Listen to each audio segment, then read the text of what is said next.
Hi hello welcome back to the playing 11. Roshan welcome back. So ഒന്ന് G T versus RR match കഴിഞ്ഞിരിക്കുകയാണ്. എന്താ പറയുക, G ടിയുടെ ഒരു കൺ അടുപ്പിച്ചുള്ള ഒരു 4 വിജയം. ഫസ്റ്റ് കളി ഒരു തോൽവിക്ക് ശേഷം 4 അടുപ്പിച്ചുള്ള വിജയമാണ്. വെറാസ് രാജസ്ഥാൻ 2 കളി തിരിച്ചു വന്നെങ്കിലും മൂന്നാമത്തെ കളി അതിദാരുണമായി പരാജയപ്പെട്ടു.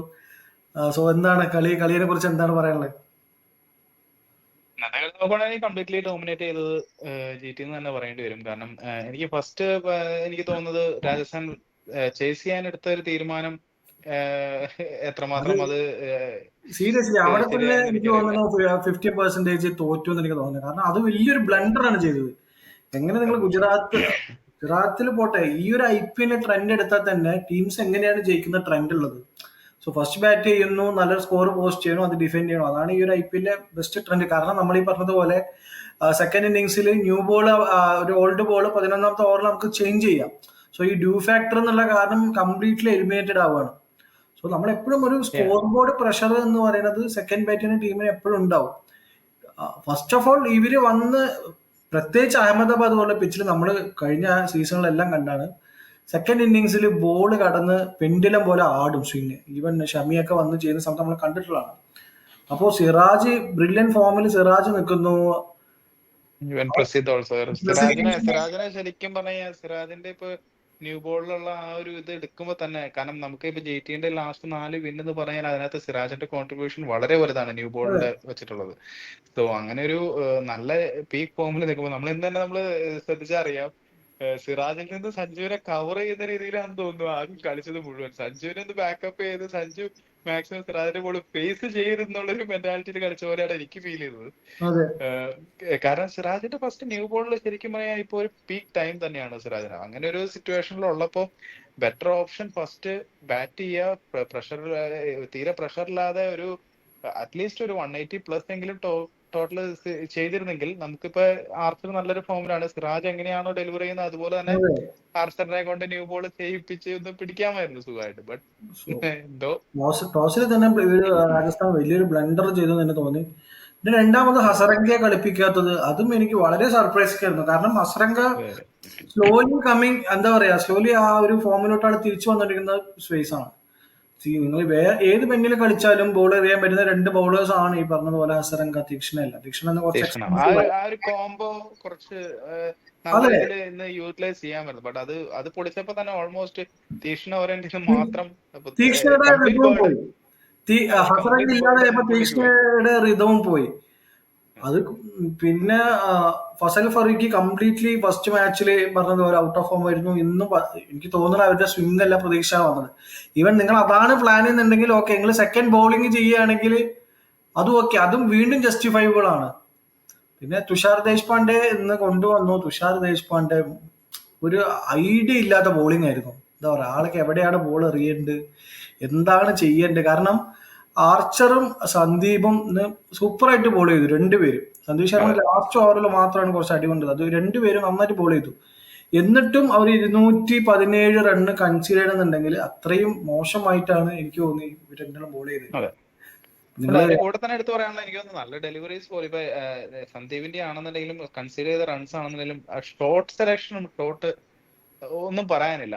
എസ്പെഷ്യലി സായ് സുദർശന്റെ ഇന്നത്തെ ഇന്നിങ്സ് എന്ന് പറഞ്ഞു കഴിഞ്ഞാൽ ഡെഫിനറ്റ്ലി നമുക്ക് അപ്ലോഡ്, കാരണം ഒരു ബോളേഴ്സിന്റെ ലെങ്തിനെ പ്രീ ജഡ്ജ് ചെയ്ത് കറക്റ്റ് ആയിട്ട് സ്ക്രീസ് എങ്ങനെ യൂസ് ചെയ്ത് കളിക്കണം എന്നുള്ളതിന്റെ കൃത്യമായിട്ടുള്ള ഒരു സംഭവമായിരുന്നു പുള്ളി. സ്കൂപ്പ് കറക്റ്റ്, ഓഫിലേക്ക് ആണെങ്കിലും ഇൻ ആൻഡ് ഔട്ട് ഷോട്ടുകളാണെങ്കിലും ഹാൻഡ് പവറിലാണെന്നുണ്ടെങ്കിലും ടൈമിംഗിലാണ് എല്ലാം തികഞ്ഞ ഒരു ഇന്നിങ്സ് ആയിരുന്നു ഇന്ന് സായ് സുദർശന്റെ നമ്മൾ കണ്ടത്.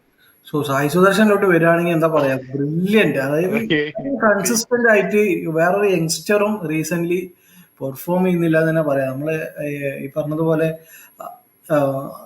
ഗില്ലിന്റെ കാര്യം പറയും, അല്ലെങ്കിൽ യശസ്വി ജയ്സ്വാൾ, അല്ലെങ്കിൽ അഭിഷേക് ശർമ്മ, സഞ്ജു സാംസൺ, ഇവരെല്ലാം T20 ഓപ്പൺ ചെയ്യുന്ന പറയുമ്പോൾ നമ്മൾ അധികം റഡാറിൽ വരാത്തൊരു പേരാണ് സായി സുദർശൻ. ബട്ട് ഈ പറഞ്ഞ ആൾക്കാരിലൊക്കെ എന്തുകൊണ്ടും മുകളിൽ നിൽക്കുന്ന ഒരാളാണ് സായി സുദർശൻ. നമുക്ക് പറയാൻ പറ്റില്ല, കാരണം ഈ ഒരു IPL കഴിയുന്നതോടു കൂടി ഈ പറഞ്ഞ അഭിഷേക് ശർമ്മയുടെയും യശസ്വി ജയ്സ്വാളിന്റെയും ഫോമിനെ ഡിപ്പെൻഡ് ചെയ്ത് ഒരു left hand right hand opening കോംബോയാണ് സെലക്ടേഴ്സിന്റെ മൈൻഡിൽ എന്നുണ്ടെങ്കിൽ ഡെഫിനറ്റ്ലി ഒരു വോയിസ് റൈസ് ചെയ്യാൻ പറ്റിയ ഒരു പ്ലെയർ ആണ് അതെ സായ് സുദർശൻ. തീർച്ചയായും. കാരണം ഇതില് മുകളിൽ ഇനി എങ്ങനെയാണ് കൺസിസ്റ്റന്റ് ആയിട്ട് ഒരു പ്ലെയറെ അതെ അതെ കളിച്ച് കാണിച്ചു തരേണ്ടത്. കാരണം ഡെഫിനറ്റ്ലി. ഇത്രയും ബ്രില്യന്റ് ആയിട്ടാണ് ആ പ്ലെയർ കളിക്കുന്നത്. ഭയങ്കര രസമാണ് ആളെ കളിക്കുന്നത് കാണാൻ. ചുമ്മാ റാഷ് അതെ ഷോട്ട്സും കാര്യങ്ങളൊന്നും അല്ല. ബ്രില്യന്റ് ഷോട്ട് സെലക്ഷൻ ആണ്. കൺസിസ്റ്റൻസി അത് തന്നെയാണ് സായി സുദർശന്റെ കാര്യത്തിൽ. അതുപോലെ തന്നെ ഇന്ന് ഗില്ലി ഫസ്റ്റ് തന്നെ ഔട്ടായി.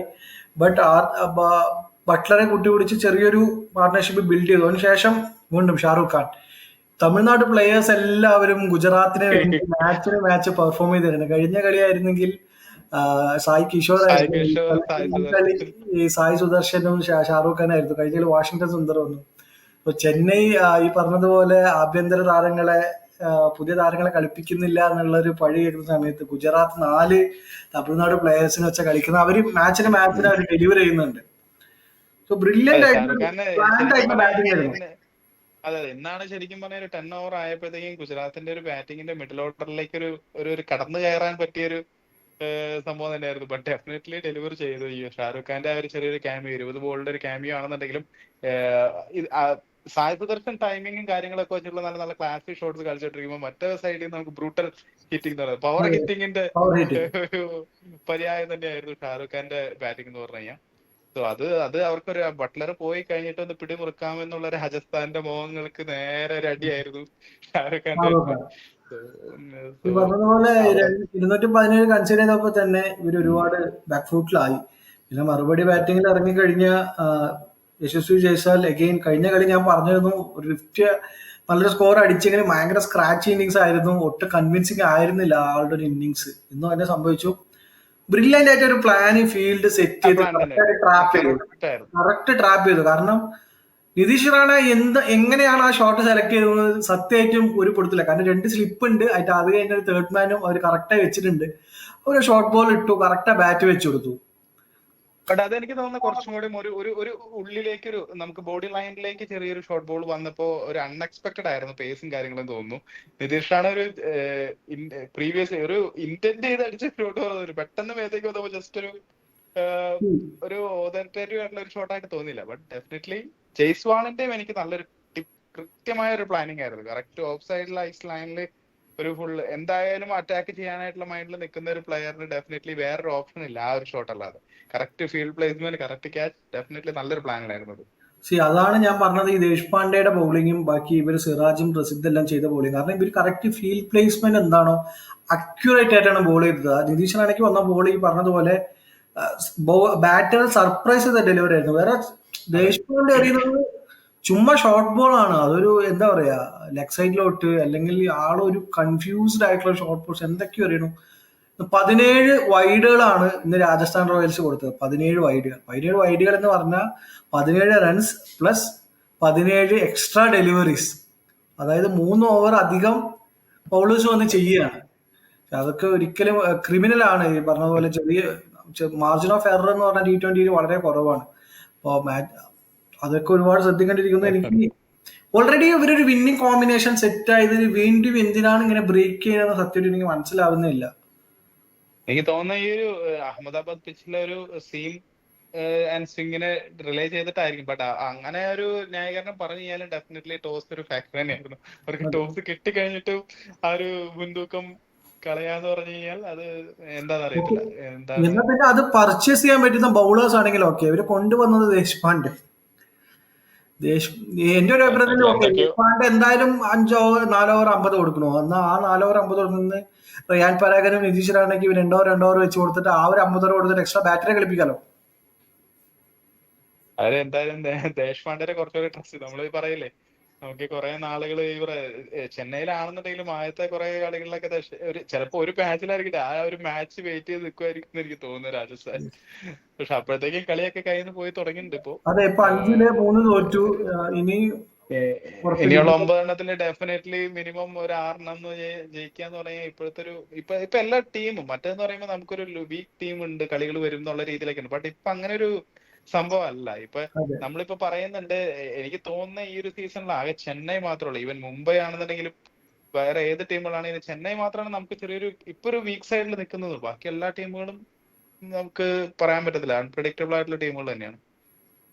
സോ എനിക്ക് ഇനിയുള്ള ജേർണി ആറാറും ഭയങ്കര കുറച്ച് ടഫ് വീക്ക് ആയിട്ട് തന്നെയായിരിക്കും. തോന്നുന്നു റോഷന്. ഈ കഴിഞ്ഞ 2 കളി ജയിച്ചു. പക്ഷെ ആറാറും എനിക്ക് ഭയങ്കര വീക്ക് സൈഡ് ആയിട്ട് തോന്നുന്നു. കാരണം ആർച്ചർ ഒറ്റ ബൗളറാണ് അവരുടെ അടുത്തുള്ളത്. ആർച്ചറിന് ഒരു ബാഡ് ഡേ വന്നു കഴിഞ്ഞാൽ കംപ്ലീറ്റ്ലി അവർ ബൗളിംഗ് ഔട്ടാണ്. ഈവൻ ഇന്ന് ആർച്ചർ പെർഫോം ചെയ്തിട്ടും സന്ദീപ് ശർമ്മ പെർഫോം ചെയ്തിട്ടും അവർ 217 റണ്ണ് കൺസീഡ് ചെയ്തു. സപ്പോർട്ടിംഗ് ബൗളേഴ്സ് ഇല്ല. ബാറ്റിംഗ് സൈഡിൽ വന്നു കഴിഞ്ഞാൽ ഓപ്പണിംഗ് ഫയർ ആയില്ല എന്നുണ്ടെങ്കിൽ മിഡിൽ ഓർഡറും കംപ്ലീറ്റ് ഫെയിലാണ്. കാരണം ശുഭം ഡുവെ ഫസ്റ്റ് കളി ഒരു എന്താ പറയാ ഒരു സ്പാർക്ക് തന്നു, പക്ഷെ അതിനുശേഷം ആൾക്കൊരു മാച്ച് കിട്ടിയില്ല. ഇവര് ഒരു എക്സ്ട്രാ ബൗളറെ കളിപ്പിക്കാൻ വേണ്ടി കൊണ്ടുപോയിട്ട് ഹസരംഗേനെയും ആർച്ചറിനെല്ലാം പ്രൊമോട്ട് ചെയ്ത് കളിപ്പിച്ചു. ആൾക്കൊരു മാച്ച് ടൈം കൊടുത്തില്ല. കാരണം ഇവര് ഹസരംഗനെയും ആർച്ചറിനെല്ലാം പ്രൊമോട്ട് ചെയ്ത് ഒരു എക്സ്ട്രാ ബൗളറെ കളിപ്പിക്കാൻ വേണ്ടി എല്ലാം ശ്രമിച്ചു. പക്ഷെ ശുഭം ഡുബെ ആ ഒരു ബാറ്റിംഗ് അവർ ശരിക്കും യൂട്ടിലൈസ് ചെയ്തിട്ടില്ല റിസോഴ്സ്. ആ ഒരു റെസ്റ്റിനെസ് ഇന്ന് ആടെ വന്നതിലും ശരിക്കും കണ്ടു. And Rashid Khan is back. ശരിക്കും ആളുടെ ഒരു ഡെഡ്ലി ആയിട്ട് വന്നില്ലെങ്കിലും ഇന്ന് ബ്യൂട്ടിഫുൾ ആയിട്ട് ബോൾ ചെയ്തു. അതെ അതെ. ഇന്ന് റഷീദ് ഖാന്റെ കുറച്ച് ഡെലിവറീസ് ഈ പറഞ്ഞ പോലെ തന്നെ ആ ഒരു നമ്മളെ പ്ലംബായിട്ടുള്ള വിക്കറ്റ് LBWയിൽ കിട്ടിയതാണെന്നുണ്ടെങ്കിലും അത് ടിപ്പിക്കലായിട്ട് റഷീദ് ഖാന്റെ ഒരു റോങ് ചേഞ്ചസ് തന്നെയാണ്. അപ്പൊ GTനെ സംബന്ധിച്ചിടത്തോളം എല്ലാം പോസിറ്റീവായിട്ട് വരുമ്പോ RRനെ സംബന്ധിച്ചിടത്തോളം കംപ്ലീറ്റ്ലി ഇപ്പോ എല്ലാം പോയിക്കൊണ്ടിരിക്കുകയാണ്. ആകെയുള്ളൊരു ബെനിഫിറ്റ് എന്ന് പറയുന്നത് ഈ പറയാം ഓപ്പണിംഗില് സഞ്ജു സാംസന്റെ ഒരു പ്രകടനവും പിന്നെ അതുപോലെ തന്നെ ആർച്ചറിന്റെ ഒരു ഇതും മാത്രമാണ്. ചെറിയൊരു ഫൈറ്റ്. യെസ്. പിന്നെ ഇന്ന് വാഷിംഗ്ടൺ സുന്ദർ കളിച്ചില്ല. കഴിഞ്ഞ കളിയിൽ അടിപൊളിയായിട്ട് പെർഫോം ചെയ്ത് വാഷിംഗ്ടൺ സുന്ദർ കളിച്ചു. എനിക്ക് തോന്നുന്നു ഒരു plan Sai Sudharsan early on out ആവുകയാണെന്നുണ്ടെങ്കിൽ വാഷിംഗ്ടൺ സുന്ദറിനെ ഇറക്കി ആണ് അവരുടെ ഒരു പ്ലാൻ. പിന്നെ നമ്മൾ ഒരുപാട് ആൾക്കാർ പറഞ്ഞു കേൾക്കാത്ത PR പറഞ്ഞു കേൾക്കാത്ത ഒരു കാര്യമാണ് ആശിഷ് നെഹ്റ ദ നെയിം. നമുക്കിപ്പോ GTനെ ഫസ്റ്റ് സീസണിൽ തന്നെ കപ്പടിപ്പിച്ചൊരു മുതലാണ് അത്. ഈ സീസണിലും എന്താ പറയാ ഒരു ഫസ്റ്റ് കളി തോറ്റിട്ടാണെന്നുണ്ടെങ്കിൽ അവരെ ടീമിന്റെ കോമ്പിനേഷൻ ഇപ്പൊ ശരിക്കും പറഞ്ഞാൽ അവർക്ക് ഒരു ബാക്കപ്പ് ചെയ്യാനായിട്ടാണെന്നുണ്ടെങ്കിലും ഒരു പെർഫെക്റ്റ് വിന്നിംഗ് 11 സെലക്ട് ചെയ്യാനായിട്ടാണെങ്കിലും എല്ലാം ഒരു വെൽ ബാലൻസ്ഡ് ആയിട്ടുള്ള. കാരണം അതിൽ ഏറ്റവും ഇമ്പോർട്ടന്റ് ആയിട്ട് എനിക്ക് തോന്നിയിട്ടുള്ളത് അവരുടെ സ്പിൻ ഡിപ്പാർട്ട്മെന്റിലെ സായ് കിഷോറിന്റെ ആ ഒരു ഇൻക്ലൂഷൻ ആണ് ശരിക്കും പറയാം അവരെ ഇത്രയും സ്ട്രോങ് ആക്കിയത്. പിന്നെ ഡെഫിനറ്റ്ലി നമ്മൾ അൺഎക്സ്പെക്ടഡ് ആയിട്ടുള്ള ഒരു ഡെലിവറി ആണ് മറ്റേ സിറാജിന്റെ ന്യൂ ബോളിലുള്ള സിറാജ് ആൻഡ് പ്രസിദ്ധ് കൃഷ്ണയുടെ ആ ഒരു കോംബോ. പ്രസിദ്ധ് കൃഷ്ണ മിഡില് വരുമ്പോഴത്തേക്കും സിറാജ് മുകളിലെ എല്ലാം ടോപ്പ് ഓർഡർ എല്ലാം ഒന്ന് സെറ്റ് ചെയ്തിട്ടുണ്ടാവും. പ്രസിദ്ധ് കൃഷ്ണ കറക്റ്റ് ആയിട്ട് വന്ന് മിഡിൽ. അപ്പൊ അവർക്കെല്ലാം അങ്ങ് ഒത്തുചേർന്ന് വന്നിട്ടുണ്ട് ഇപ്പോ ഡെഫിനറ്റ്ലി. പറഞ്ഞ പോലെ ആശിഷ് നെഹ്റ ട്രൂലി അപ്രിസിയേഷൻ അർഹിക്കുന്ന ഒരാളാണ്. കാരണം ഒറ്റ സീസൺ കൊണ്ട് നമ്മൾ ഗൗതം ഗംഭീർ ഇന്ത്യൻ ടീമിന്റെ ഹെഡ് കോച്ച് ആക്കി. പക്ഷെ ആദ്യ സീസണിൽ തന്നെ ഗംഭീർ മെന്റർ ആയിരുന്നു എന്ന് ആലോചിക്കണം. Ashish Nehra head coach. Ashish Nehra first സീസണിൽ തന്നെ ഫൈനലിൽ കപ്പടിക്കുന്നു. രണ്ടാമത്തെ സീസണിൽ ഓൾമോസ്റ്റ് കപ്പടിക്കാൻ വേണ്ടി പോയി ലാസ്റ്റ് 2 ബോളിലാണ് അവർക്ക് മിസ്സായത്. പിന്നെ കഴിഞ്ഞ സീസൺ എന്ന് പറയുകയാണെങ്കിൽ പെട്ടെന്ന് ഒരു വോയിഡ് അത് ആണ്.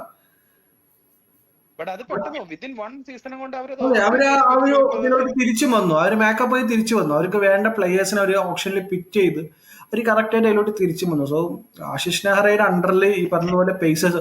ആശിഷ് നെഹ്റയുടെ അണ്ടറിൽ ആയിരുന്നു ഹർദിക് പാണ്ഡ്യയുടെ best seasons with ball. New ball ഒക്കെ യൂസ് ചെയ്തോണ്ടിരുന്ന ഷമിയുടെ സൈഡും ഷമി വാസ് ഡെഡ്ലി. ഇപ്പൊ നോക്കുകയാണെങ്കിൽ പ്രസിദ്ധും സിറാജും ഇസ് ഡെഡ്ലി. സോ ആശിഷ് നെഹ്റയുടെ അണ്ടറിലാണ് ഇന്ത്യൻ ബൗളേഴ്സ് എല്ലാം മികച്ച ഒരു പ്രകടനം കാഴ്ചവെക്കുന്നത്. സോ ആശിഷ് നെഹ്റ ഇന്ത്യയുടെ ഒരു ബൗളിംഗ് കോച്ചായിട്ട് അല്ലെങ്കിൽ ഹെഡ് കോച്ചായിട്ടൊക്കെ വരുന്ന കാലം ഇതുവരെ അല്ല എന്ന് തോന്നുന്നു എനിക്ക്. നീഡ് റെക്കഗ്നേഷൻ, അതെനിക്ക് പറയാനുള്ളത്.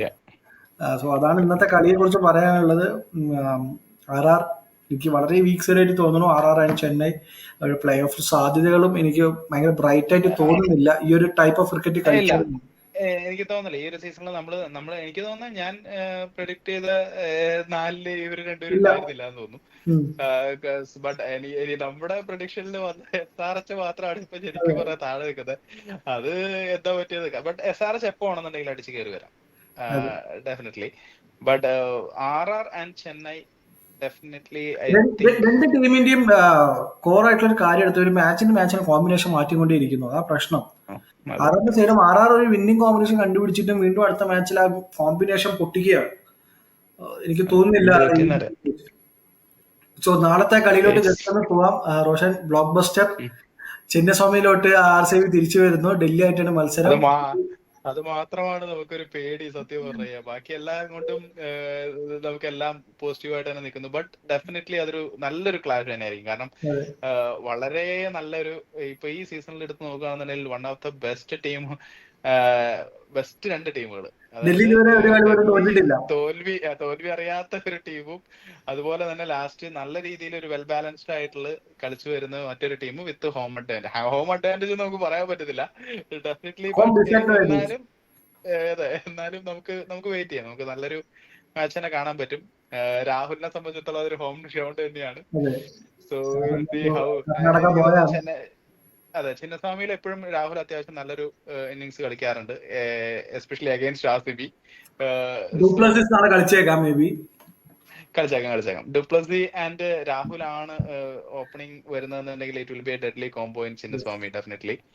സോ അതിനെ എങ്ങനെ ടാക്കിൾ ചെയ്യുന്നു ഹസൽവുഡ് ആൻഡ് നമ്മുടെ യാഷ് ദയാലും ഭുവനേശ്വറും എങ്ങനെ അതിനെ ടാക്കിൾ ചെയ്യുന്നു എന്നനുസരിച്ചിരിക്കും നാളെ മൊത്തത്തിലുള്ള സംഭവങ്ങൾ. സോ എനിക്ക് അതാ തോന്നുന്നത്, വലിയ മാറ്റങ്ങളൊന്നും ടീമിൽ ഉണ്ടാവില്ല. RCB സൈഡിൽ നിന്നും ഡെഫിനറ്റ്ലി എനിക്ക് ഒരു ചേഞ്ചസ് ഉണ്ടാവുമെന്ന് തോന്നുന്നില്ല. സെയിം ഒന്നും ഉണ്ടാവില്ല. സെയിം തന്നെ. DCയെ സംബന്ധിച്ചിടത്തോളം ഫാഫ് തിരിച്ചു വരികയാണെങ്കിൽ എന്റെ ഒരു അഭിപ്രായത്തില് ജേക്ക് ഫ്രേസർ മർഗിനെ റീപ്ലേസ് ചെയ്ത് Faf and KL Rahul open ചെയ്യണമെന്നാണ് എൻ്റെ ഒരു ആഗ്രഹം. മേ ബി ഒരു 1 more ചാൻസ് കൂടി ജേക്ക് ഫ്രേസർ മർഗിന് കൊടുക്കുമെന്നുള്ളതും നമുക്ക് അറിയില്ല. കാരണം ജേക്ക് ഫ്രേസർ മർഗിന് ചിന്നസ്വാമി പറ്റിയ ഗ്രൗണ്ട് ആണ്, ഷോർട്ട് ബൗണ്ടറീസ് ആണ്, നല്ല ബൗൺസ് ഉള്ള പിച്ചസ് ആണ്. സോ അതൊരു എക്സ്പെരിമെന്റ് കൂടി ചെയ്യുമെന്നുള്ളത് എനിക്ക് അറിയില്ല. ബട്ട് ഓപ്പൺ ചെയ്യാൻ best combination Faf and KL Rahul. കാരണം രണ്ടും ഡബിൾ ഗീസ് ഉള്ള പ്ലേയേഴ്സ് ആണ്. ആ ഒരു മാച്ച് കൺസിസ്റ്റന്റ് ആയിട്ട് കൊണ്ടുപോകാൻ പറ്റിയ ഒരു പ്ലേയേഴ്സ് ആണ്. സോ നാളെ ആരാണ് വിജയ സാധ്യത? ഞാൻ എപ്പോഴും പ്രഡിക്ട് ചെയ്യുന്നത് നമ്മുടെ RCB തന്നെയാണ്. ബട്ട് ഒരു ഇപ്പോഴത്തെ ഒരു വിന്നിംഗ് കോമ്പിനേഷനും പ്ലെയേഴ്സിൽ നോക്കുവാണെന്നുണ്ടെങ്കിൽ ഒരു പടി മുകളിൽ നിൽക്കുന്നത് ഡൽഹിയാണ്. ഡെഫിനറ്റ്ലി ചാൻസ് കൂടുതൽ ഡൽഹിക്ക് തന്നെയാണ്. ബട്ട് ഹോം ഗ്രൗണ്ടിൽ ഇത് നാളെ എങ്ങനെ RCB ഡെലിവറി ചെയ്യുന്നുള്ള രീതിയിൽ അനുസരിച്ചിരിക്കും. പേഴ്സണലി ആഗ്രഹം RCB ജയിക്കാനാണ്, ബട്ട് ചാൻസ് ഡൽഹി. സോ എനിക്ക് തന്നെയുള്ള ഡൽഹി നാളെ ഒരു ജയിക്കും തോന്നുന്നു. കാരണം ഡൽഹി ആ ഒരു കംപ്ലീറ്റ് സെറ്റിൽഡ് 11 ആയിട്ടുണ്ട്. ബട്ട് ഒട്ടും എന്താ പറയാ, നല്ലൊരു ടൈറ്റ് കോമ്പറ്റീഷൻ തന്നെ ആയിരിക്കും. കാരണം ഒരു 50-50 ഗെയിം തന്നെ ആയിരിക്കും. RCBയുടെ ബാറ്റേഴ്സും ഹൈലി പൊട്ടൻഷ്യൽ ആയിട്ടുള്ള ബാറ്റേഴ്സ് ആണ്, ഭയങ്കര ഫോമിലാണ്. ബൗളേഴ്സ് ആയിക്കട്ടെ, ഭുവിയും കുർണൽ പാണ്ഡ്യ, മേസൽ വുഡ് എല്ലാം ബ്രില്യൻ ഫോമിലാണ്. സോ നല്ലൊരു ടൈറ്റ് ക്ലാഷ്. നാളെ മിക്കവാറും ഡിസൈഡ് ചെയ്യുന്നത് പവർ പ്ലേ ആയിരിക്കില്ല, ഡെത്ത് ഓവേഴ്സിൽ എങ്ങനെ ടീമുകൾ പെർഫോം ചെയ്യുന്നത് കണ്ടറിയണം. അതായിരിക്കും നാളത്തെ ഒരു വേറിട്ട് നിൽക്കുന്നത് ടീം. വിന്നിംഗ് ടീമിനെ നിശ്ചയിക്കുന്നത് പവർ പ്ലേനേക്കാളും എനിക്ക് തോന്നുന്നത് ഡെത്ത് ഓവറിലായിരിക്കും. സോ നാളത്തെ ഒരു matchup Mitchell Starc versus Virat Kohli, left armer. Definitely ഞാനത് പറയുമായിരുന്നു. Mitchell Starc and Virat Kohli നമ്മൾ ഒരുപാടൊന്നും അങ്ങനെ ഒരു ക്ലാഷ് കണ്ടിട്ടില്ല. ബട്ട് ഇറ്റ് വിൽ ബി നല്ലൊരു കളിയായിരിക്കും. അതുപോലെ തന്നെ എനിക്ക് ഹസൽവുഡ് ഡുപ്ലസി കാണുന്നുണ്ട്. So that's it for today. So എനിക്കും നാളെ ഡൽഹി ഞാൻ പ്രെഡിക്റ്റ് ചെയ്യുന്നു. റോഷൻ ഓൾവേസ് RCB ഫാൻ ആയതുകൊണ്ട് ഡൽഹി ചാൻസ് ഉണ്ടെങ്കിലും RCB ആണ് റോഷൻ നാളെ പ്രെഡിക്റ്റ് ചെയ്തിരിക്കുന്നത്. സോ നാളെ മാച്ച് കഴിഞ്ഞിട്ട് നമുക്ക് തീർച്ചയായും കാണാം. ഒരു വണ്ടർഫുൾ മാച്ച് ആയിരിക്കും പ്രതീക്ഷിക്കാം. Thank you Roshan, thank you for joining. Okay bye.